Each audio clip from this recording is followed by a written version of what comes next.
Olá, vamos falar sobre Espiritismo? Eu sou Débora Rabelo, aqui dos Amigos de Nosso Lar, trazendo neste momento a continuidade do nosso estudo da obra O Céu e o Inferno, através aqui da segunda parte, exemplos, no capítulo número 2, Espíritos Felizes. E estamos aqui agora na sequência, a partir então da segunda manifestação do Senhor Sanson, certo? Então vamos lá. Leitura, comentário, estudo e reflexão. Sociedade Espírita de Paris, 25 de abril de 1862. Então vamos lá. 1. Evocação. Meus amigos, estou junto a vós. 2. Ficamos muito felizes com a conversa que com o Senhor tivemos no dia de seu enterro. E, já que o permite, ficaremos ainda mais contentes em estendê-la para benefício da nossa instrução. Estou pronto, contente por haver dispensado em mim. 3. Tudo o que puder nos esclarecer sobre o mundo invisível, fazendo-nos compreendê-lo, será grande ensinamento, porquanto a falsa ideia de que se faz do mundo invisível é o que muitas vezes leva à incredulidade. Não fique surpreso, portanto, com as perguntas que lhe possamos endereçar. 4. O Senhor descreveu com luminosa clareza a passagem da vida para a morte. Disse que no momento em que o corpo exala o último suspiro, a vida se desfaz e a visão do espírito encarnado se extingue. Esse momento é acompanhado de uma sensação penosa ou de dor? Resposta: sem dúvida, porquanto a vida é uma sucessão de dores, sendo a morte o remate de todas elas. Daí advém uma violenta ruptura, como se o espírito tivesse que fazer um esforço sobre-humano para libertar-se de seu envoltório. Esforço que absorve todo o ser, fazendo-o perder a noção do que lhe acontece. Tal não é a regra geral. A experiência prova que muitos espíritos perdem a consciência antes de expirar, e que a separação ocorre sem esforço naqueles que chegaram a um certo grau de desmaterialização. 5. Sabe se existem espíritos para os quais este momento é mais doloroso? Resposta. Ainda continuando fazendo outra pergunta junto com esta. É mais penoso, por exemplo, no caso do materialista que acredita que para ele tudo se acaba nesse momento? Resposta. Seguramente, uma vez que o espírito preparado já esqueceu o sofrimento, ou antes com ele habitou-se, e a calma com que encara a morte o impede de sofrer duplamente, porquanto sabe o que o espera. O sofrimento moral é o mais forte. Sua ausência no momento da morte é um alívio muito grande. Aquele que não crê assemelha-se ao condenado à pena capital, cujo pensamento vê o cutelo e o desconhecido. A semelhança entre esta morte e a morte do ateu. Então, até aqui, ele vem nos relatar e descrever, né? Primeiro, eles agradecem, então, porque ele mais uma vez tem se manifestado pela primeira vez com todas as explicações, detalhamentos e explicações, né, de tudo que aconteceu com o seu desencarne, do seu desprendimento e tudo mais. E aí vem também ele vem trazer o esclarecimento de que a falta deste conhecimento, de um estudo, de uma preparação durante a nossa trajetória aqui na Terra, é o que faz com que muitas vezes as pessoas, pelo não conhecimento, pela não instrução, por serem criadas naquela redoma de vidro de que nada disso existe, que é pura fantasia, isso tudo faz com que as pessoas levem muitas vezes a uma fantasia, uma incredulidade, como ele coloca aqui, e se surpreendem no momento em que podem contestar que isto realmente é verdade, de que é a realidade. E a surpresa vem trazendo um susto e também fazendo com que a pessoa muitas vezes tenha uma demora para se reambientalizar naquele local para se acostumar com a nova fase, então, após o seu desencarne.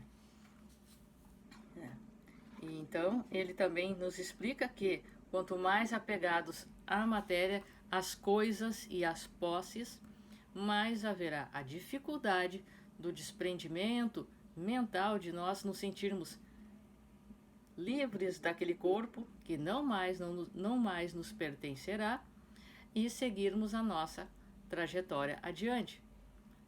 Então, se eu me apego demais a esta caneta é minha e ponto final, eu me prenderei a isto. E isto me trará grandes dificuldades de seguir adiante e eu sentirei as dores das vibrações deste apego, certo? Então, continuemos aqui.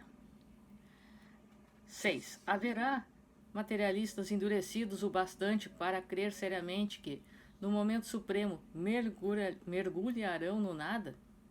Resposta. Sem dúvida, aos que acreditam no nada até o último momento. No momento da separação, no entanto, o espírito examina profundamente sua vida, apoderando-se dele a dúvida que o tortura, porque se pergunta em que se vai transformar. Deseja entrever algo, mas não consegue. A separação não se pode processar sem tal impressão. Numa outra ocasião, um espírito nos forneceu a seguinte descrição acerca da morte do incrédulo. O incrédulo, empedernido, experimenta nos últimos momentos as angústias de alguém num terrível pesadelo, que se vê à beira do abismo, prestes a ali mergulhar. Faz inúteis esforços para fugir, sem que consiga andar, esforçar-se para agarrar alguma coisa, qualquer coisa, melhor dizendo, ancorar-se num ponto de apoio. Mas sente-se resvalar, quer pedir auxílio, mas som algum consegue articular. Em tais casos é que se vê o moribundo a contorcer-se, crispar as mãos e dar gritos abafados. Sinais evidentes do pesadelo que o prende. No pesadelo comum, o despertar tira-vos da aflição, sentindo-vos felizes ao reconhecer que tivestes apenas um sonho. O pesadelo da morte, no entanto, prolonga-se muitas vezes por muito tempo, anos mesmo, até o decesso. Ademais, o que torna a sensação ainda mais penosa para o espírito são as trevas em que se vê algumas vezes mergulhado. 7. O Senhor disse que não mais enxerga no momento da morte, mas que enxergava. Compreende-se que não mais visse com o corpo. No entanto, antes que a vida se extingue, já podia entrever a claridade do mundo espiritual? Resposta. É como vos disse anteriormente, o instante da morte dá clarividência ao espírito. Os olhos não mais veem, mas o espírito, que possui uma visão bem mais profunda, descobre instantaneamente um mundo desconhecido, e a verdade, despontando de súbito, proporciona-lhe momentaneamente, é certo, ou uma alegria profunda ou uma aflição indescritível, conforme o estado de sua consciência e a recordação de sua vida passada. Trata-se do instante que procede aquele em que o espírito perde a consciência, o que explica o uso do termo momentaneamente, pois as mesmas impressões agradáveis ou dolorosas persistem após o despertar. 8. Poderia dizer-nos o que o impressionou e o que viu no instante em que seus olhos se abriram para a luz? Poderia também descrever-nos, se possível, o aspecto das coisas com que deparou? Resposta. Quando pude voltar a mim e ver o que se encontrava diante de meus olhos, estava como que ofuscado, sem poder compreender bem, pois a lucidez não retorna de imediato. Mas Deus, dando-me uma prova memorável de sua bondade, permitiu que eu recuperasse minhas faculdades. Vi-me rodeado de numerosos e fiéis amigos. Todos os espíritos protetores que nos vêm assistir estavam ao meu redor, sorrindo. Uma alegria sem par os animava, e eu mesmo, forte e bem disposto, podia sem esforço transportar-me através do espaço. O que vi não tem nome na linguagem humana.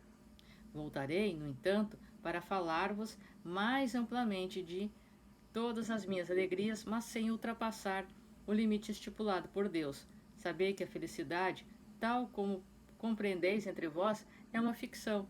Viveis sabiamente e santamente no espírito da caridade e de amor, e estareis preparados para impressões que vossos maiores poetas não saberiam descrever. Os contos de fadas estão seguramente cheios de coisas absurdas, mas não representariam eles, em certos aspectos, a descrição do que se passa no mundo dos espíritos? O relato do senhor Sanson não se assemelha àquele de um homem que, adormecido em uma pobre e obscura choupana, despertasse em esplêndido palácio no meio de uma corte brilhante? E a nossa nota de rodapé, 162. O espírito tem sensações morais, felizes ou infelizes, de acordo com seu grau evolutivo.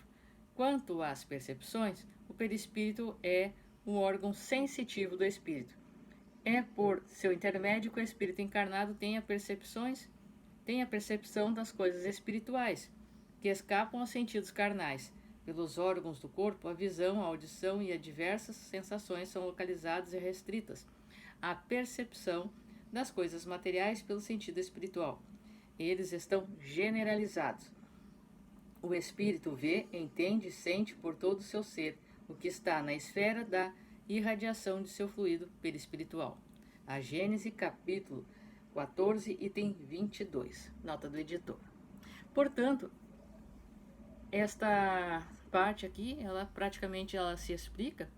Então, o espírito fecha os olhos físicos, mas pelos olhos da alma, ou seja, o seu corpo físico está inerte, paralisado, morto, perdeu toda a sua vitalidade.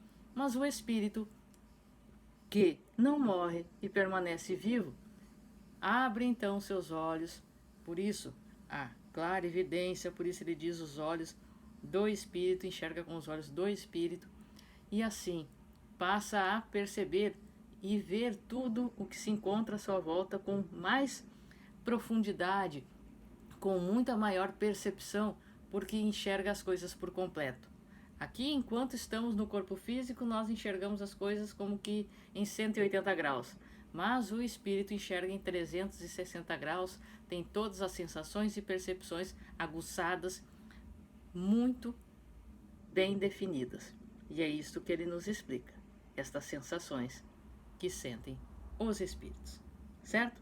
Então, este foi o nosso estudo de hoje, e no próximo vídeo nós estaremos estudando a manifestação número 3 aqui dessa parte, terceira manifestação destes exemplos de espíritos felizes, certo? Então vamos lá. Muito obrigado por tudo, que os bons espíritos nos guiem, um forte abraço, Jesus nos abençoe e até a próxima.